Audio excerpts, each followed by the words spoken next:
चलिए, ये lock part 2 है। इसमें पहला प्रश्न आप देखिए, जॉन लॉक किस राजनीतिक दल के सदस्य थे और इसके संस्थापक के निजी सचिव व चिकित्सक रहे थे। मतलब पहले दल के सदस्य, फिर उस संस्थापक के निजी सचिव और चिकित्सक रहे थे। 3 पद पे रहे थे। पहले राजनीतिक दल में वो सदस्य थे, फिर संस्थापक के निजी सचिव थे, सेक्रेटरी थे और फिर चिकित्सक थे, डॉक्टर भी थे।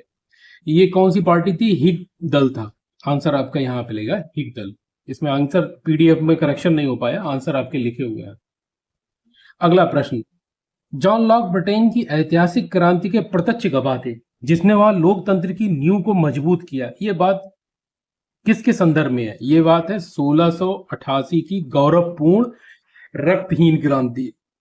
अच्छा, रक्तहीन क्रांति क्यों कब बोला जाता है? क्योंकि बगैर खून बहाए वहां परिवर्तन हो गया था, सत्ता परिवर्तित हो गई थी, इसलिए इसको बोलेंगे रक्तहीन क्रांति। अगला प्रश्न, 1688 की गौरवपूर्ण क्रांति के दौरान कौन सा पक्ष राजतंत्र का समर्थक था? टोरी। हिक का समर्थक कौन था? संसद का। और लॉक किसका सदस्य था? लॉक किसका था? हिक का, हिक पार्टी का। टोरी जो सदस्य थे, टोरी के जो राजनीतिक पार्टी के जो सदस्य थे, वो राजा का समर्थन किया करते थे। ये किसका समर्थन किया करते थे? राजा का। और ये हिक संसद का। मतलब ये हिक जो है वो संवैधानिक शासन की बात, संवैधानिक शासन, संवैधानिक शासन, कानून का शासन। हिक क्या है?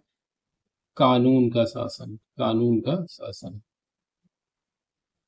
ये इसकी बात करते हैं, हिक जो है कानून के शासन की बात करते हैं। अगला प्रश्न, लॉक की कृति two treatise on civil government में मुख्य रूप से किसका खंडन करने का प्रयास किया गया है?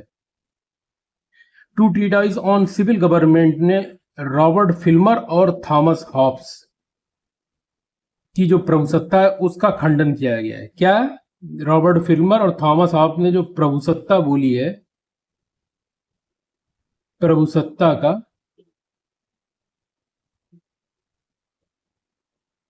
खंडन किया गया है। चलिए आगे बढ़िए। 1689 में बिल ऑफ राइट पर हस्ताक्षर करने वाला शासक कौन था? 1689 में बिल ऑफ राइट्स जो आया था, अधिकार का जो पत्र आया था, उस पर हस्ताक्षर करने वाला शासक कौन था? मैरी और विलियम्स। मैरी और विलियम्स, मैरी और विलियम्स। बहुत इंपॉर्टेंट प्रश्न है, आप बस इनको पढ़ते जाइए, सब कुछ आपको फ्री है। लॉक के अनुसार two treatise on civil government लिखते समय किसके विचारों के ऋणी थे? ये विचार इसने कहां से लिए थे? इस पुस्तक में जो विचार आए उसने कहां से लिए थे? वो कहां का ऋणी था? रिचर्ड हुकर का। रिचर्ड हुकर, रिचर्ड हुकर का। एक विद्रोह हुआ था जिसका नाम था मनमाउथ विद्रोह।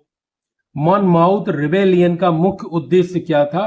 उद्देश्य क्या था? जेम्स द्वितीय को हटाना, जेम्स द्वितीय को सत्ता से हटाना, ये विद्रोह था।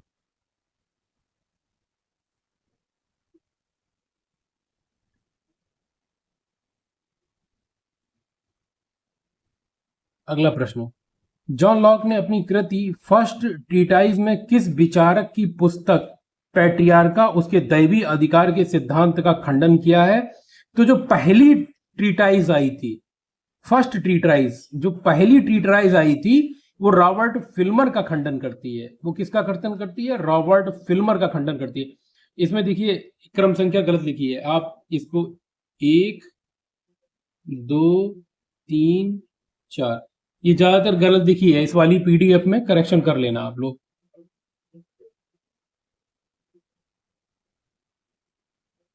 अगला प्रश्न, किसने साबित किया कि टू ट्रीटाइज की रचना 1689 में उसके प्रकाशन से लगभग 10 वर्ष पूर्व जो शासक था चार्ल्स द्वितीय के विरुद्ध प्रोटेस्टेंट षड्यंत्र के समय कर ली गई थी? चार्ल्स द्वितीय के विरुद्ध जो षड्यंत्र रचा गया था, अपने प्रकाशन से 10 वर्ष पूर्व ही ये किताब लिखी जा चुकी थी।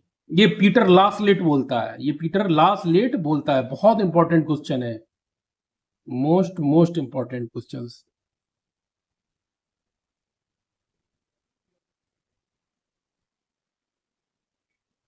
पेंसिल डाउन हो गई है, चलिए ऐसे ही हम लोग देख लेते हैं। अभी इसको चार्ज करना पड़ेगा, टाइम लगेगा। अगला प्रश्न है, टू टीट्राइज दार्शनिक पुस्तक नहीं बल्कि एक पार्टी हिग पुस्तक थी जो सेप्ट सवरी और हिग की राजनीति का प्रचार करने के लिए लिखी गई थी। ये कथन किसका है? ये कथन क्रॉनस्टन का है। ये क्रॉनस्टन महोदय ये बोलते हैं। आप इसको सही कर लेना, 1 नंबर 2 नंबर 3 नंबर 4 नंबर, ये सब पीडीएफ में करेक्शन है। अगली बार आप पीडीएफ करेक्शन नहीं करना पड़ेगा, आपको बिल्कुल सही मिलेगी। लिखता है कि जो ट्रीट्राइज पुस्तक नहीं बल्कि एक पार्टी पुस्तक थी। उसने जब पढ़ा होगा तो उसने लिखा होगा कि पार्टी के विषय में है, जो सेप्ट सबरी और हिग की राजनीति का प्रचार करने के लिए लिखी गई थी। सेप्ट सबरी। अगला प्रश्न, जॉन लॉक ने अपनी प्रसिद्ध रचना an essay concerning human understanding में किस देश में निर्वासन के दौरान पूरी की थी? बहुत इंपॉर्टेंट प्रश्न है। हॉलैंड। जब ये हॉलैंड में थे, ये डाउन है, ये हॉलैंड में जब थे तब इन्होंने निर्वाचन के दौरान इसकी रचना की थी। N essay concerning human understanding, निर्वाचन के दौरान इसकी रचना की थी। अगला प्रश्न, N essay concerning human understanding पर किस विश्वविद्यालय ने प्रतिबंध लगाया था? ऑक्सफोर्ड विश्वविद्यालय ने। ऑक्सफोर्ड विश्वविद्यालय ने N essay concerning human understanding पर प्रतिबंध लगाया था। बहुत इंपॉर्टेंट प्रश्न है। लॉक की रचनाएं, सेकेंड लेटर कंसर्निंग टॉलरेशन, सहिष्णुता पर दूसरा पत्र 1690, the third letter concerning toleration 1692, तृतीय सहिष्णुता पर पत्र किसके तर्कों का जवाब में प्रकाशित हुई थी? मतलब किसके तर्कों का जवाब देने के लिए 2 पुस्तकें आई थी, सेकेंड और थर्ड। ये जॉन प्रोस्टन का जवाब देने के लिए आई थी। जॉन प्रोस्टन का जवाब देने के विरुद्ध लिखी गई थी उनका। ठीक है। जॉन लॉक का अनुभववादी सिद्धांत और ज्ञान मीमांसा उनकी किस पुस्तक का मुख्य विषय है? बहुत इंपॉर्टेंट, बहुत important. N essay concerning human understanding, N essay concerning human understanding. इसमें अनुभववादी सिद्धांत और ज्ञान मीमांसा, ज्ञान और अनुभव दोनों का इसमें संयोजन करके पुस्तक लिखी गई। N essay concerning human understanding, मानवीय स्वभाव के विषय में ये लिखी गई थी। मानवीय स्वभाव कैसा होता है। लॉक के तबला रासा सिद्धांत का क्या अर्थ है? कोरी स्लेट। इसको पढ़ चुके हैं हम लोग पीछे, कोरी स्लेट। सीबी मैकफर्शन ने लॉक के व्यक्तिवाद को किस शब्द से परिभाषित किया है? सत्वमूलक व्यक्तिवाद। ये भी पढ़ चुके हैं, सत्वमूलक व्यक्तिवाद, सत्वमूलक व्यक्तिवाद। अगला प्रश्न, लॉक के अनुसार निजी संपत्ति प्राप्त करने का वैध आधार क्या है? मतलब वैध एकदम ऑथेंटिक आधार क्या है? मानवीय श्रम। जब मानवीय श्रम लगेगा तभी निजी संपत्ति प्राप्त होगी। मैंने कोई चीज खरीदी है तो पहले श्रम करके आए हैं, लेबरी करके आए हैं, मिस्त्रीगिरी करके आए, इंजीनियरिंग करके आए हैं, तब मैंने कोई चीज खरीदी है। तो मानवीय श्रम आवश्यक है निजी संपत्ति में। अगला प्रश्न, किस विचारक ने दावा किया है कि लॉक 1688 की गौरवपूर्ण क्रांति के समर्थक नहीं थे? गौरवपूर्ण क्रांति के समर्थक नहीं थे, ये बोलता है रिचर्ड एशक्राफ्ट। रिचर्ड एशक्राफ्ट, कभी कभी पेंसिल खुल जाती है, डाउन है। रिचर्ड एशक्राफ्ट ने ये बात कही है। अगला प्रश्न, जॉन लॉक संपत्ति के अधिकार पर लगाई गई बिना सीमा स्पॉइलेज लिमिटेशन क्या है? कहां तक वो उपयोगी है, कहां तक उसका इस्तेमाल किया जा सकता है? जब तक उसका उपयोग सदुपयोग हो रहा है, जब तक उसका सदुपयोग हो रहा है। पानी आपको जितना जरूरत है आप पानी उतना ही पिएंगे। पानी, उसके बाद आप पानी को घर से धो रहे हैं, सड़क धो रहे हैं, ये आपका उपयोग नहीं है। तो जहां तक उपयोग है वहां तक ही उसका विनाश किया जा सकता है। विनाश सीमा मतलब वहां तक ही उपयोग किया जा सकता है। अगर लकड़ी से कागज बनना है तो पेड़ का विनाश इसके लिए किया जा सकता है। अगला प्रश्न, किस आविष्कार ने आलोचकों के अनुसार लॉक की विनाश सीमा को व्यर्थ कर दिया? जब मुद्रा आ गई तब क्या हो गया, बिना सीमा व्यर्थ हो गई, लोग कितना भी संचय कर सकते हैं। तो मुद्रा ने लॉक की जो बिना सीमा थी उसको क्या कर दिया, व्यर्थ कर दिया। आप ऐसे समझिए कि मुद्रा पर कोई प्रतिबंध नहीं है, बिल गेट्स के पास कितनी है, ट्रम्प के पास कितनी है, अंबानी के पास कितनी है, कितनी भी हो सकती है। तो जो बिना सीमा जो थी कि कहां तक रखना है, किस बाउंड्री तक रखना है, वो किसने खत्म किया, मुद्रा ने खत्म किया। आलोचकों जर्मी बेंथम के अनुसार लॉक के प्राकृतिक अधिकार को कोरी बकवास, ये तो है, ये तो आपका रटा रटा है क्वेश्चन है।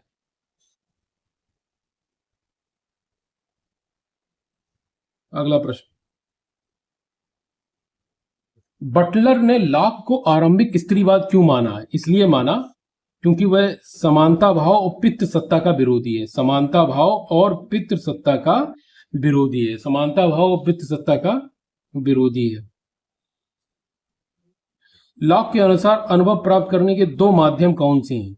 इंद्रिय और विचार। आपका सेंसेशन और रिफ्लेक्शन, जो आप अनुभव करेंगे और जो रिफ्लेक्ट होगा वो आपका विचार है। विचार, इंद्रिय और विचार। लॉक ने स्वतंत्रता को किस प्रकार का अधिकार बताया? लॉक ने स्वतंत्रता को सार्वभौमिक और प्राकृतिक बताया है। ये कोई एक जगह की स्वतंत्रता नहीं है, ये सार्वभौमिक है और प्राकृतिक है, शुरू से मिली है और सभी को मिली है। इसका मतलब ये है कि सभी को मिली है और प्रारंभ से मिली है, प्रकृति से मिली है, इसका मतलब ये है। लॉक की संपत्ति के श्रम सिद्धांत ने बाद में किस मनोवैज्ञानिक समाजवादी को प्रभावित किया? ये भैया कार्ल मार्क्स को प्रभावित किया। जो अतिरिक्त मूल्य का सिद्धांत लाए वो लॉक के संपत्ति सिद्धांत से ही निकल के आया, कार्ल मार्क्स को प्रभावित किया। अगला प्रश्न, व्यक्तिवादियों का शिरोमणि लॉक को किसने कहा? प्रोफेसर वाहन ने कहा। प्रोफेसर वाहन ने क्या, व्यक्तिवादियों का व्यक्तिवादियों में सबसे ऊपर शिरोमणि, बहुत आदरणीय है व्यक्तिवादियों में। लॉक के अनुसार प्राकृतिक संपत्ति के अधिकार की पर्याप्तता सीमा, enough and as a good limit, जितना आवश्यक है उतना ही लिमिट होनी चाहिए, अच्छी लिमिट क्या है? औरों होते त्याग देना, लोगों के लिए त्याग देना, मतलब दूसरों के लिए त्याग करना, यही अधिकार की पर्याप्तता सीमा है। यहाँ हिंदी वैसी लिखी है तो आप इसको वैसे में, औरों के लिए मतलब दूसरों के लिए त्याग करना, औरों हेतु अपनी जगह छोड़ना, संपत्ति देना, संपत्ति दान नहीं दे देना, संपत्ति का कुछ हिस्सा देना। जॉन लॉक के संदर्भ में सीवी मैकफर्सन के विचारों की आलोचना करते हुए किस विचारक ने टिप्पणी की है? मैकफर्सन इतिहास को विकृत कर रहे हैं। मैकफर्सन क्या कर रहा है? मैकफर्सन जॉन लॉक की कमियां ढूंढ रहा है, उनको उजागर कर रहा है, या उनको ये कह रहा है कि ये व्यक्तिवादी है, स्वत्वमूलक व्यक्तिवादी है। ये चार्ल्स वुड बोलता है, इतिहास को गलत ठहरा रहा है। ये क्या बोलता है? चार्ल्स वुड बोलता है। सीवी मैकफर्सन ने जॉन लॉक को किन आधारों पर लक्षित किया है? कौन कौन सी बात सीवी मैकफर्सन ने जॉन लॉक के विषय में कही है? लॉक स्वत्वमूलक व्यक्तिवाद, बुर्जुआ तानाशाही, पूंजीवाद प्रतिनिधि, उदार व्यक्तिवादी भावना? नहीं, केवल स्वत्वमूलक, इंडिविजुअल पैसिज्म, पैसिज्म इंडिविजुअलिस्ट, स्वत्वमूलक व्यक्तिवाद, ऐसा व्यक्तिवाद जो स्वयं में खोया हुआ है। लॉक की संपत्ति के अधिकार से निम्नलिखित में से किन उदारवादी विचारों की उत्पत्ति मानी जाती है? देखिए आप लोग, किसकी उत्पत्ति मानी जाती है? पानी पीने तक।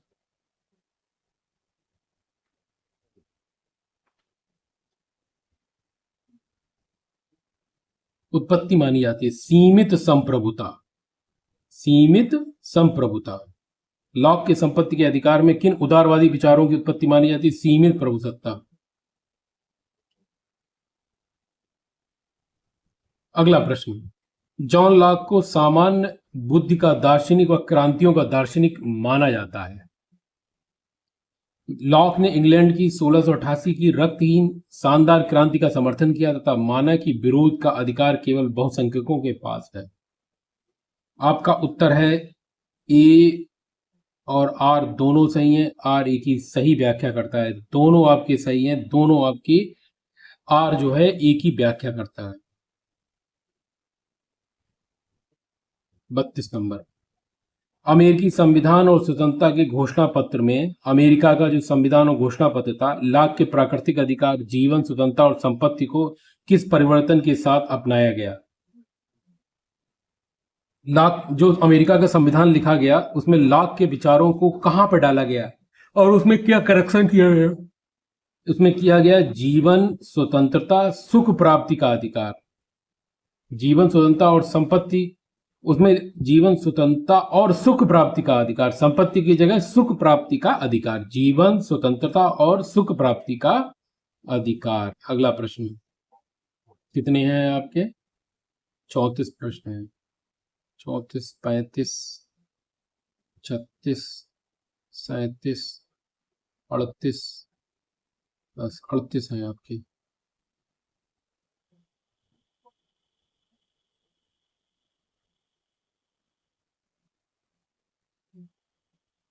चलिए 33 प्रश्न, 33 पे देखिए।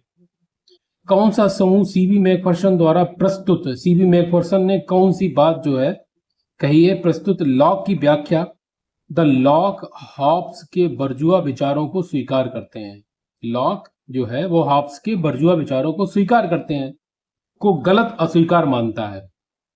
ये एक वर्ग है जो सीबी मैकफर्सन को गलत मानता है, ऐसे समझिए। John Dunn, Peter Laslett, James Tully, Chas Wood, ये वर्ग है जो सीबी मैकफर्सन जो लॉक के विषय में जो कहता है वो इसका विरोध करता है। जॉन डन, सीबी में Peter Laslett, James टल्ली, Charles Wood, ये आपका ये वाला है, दूसरे नंबर वाला।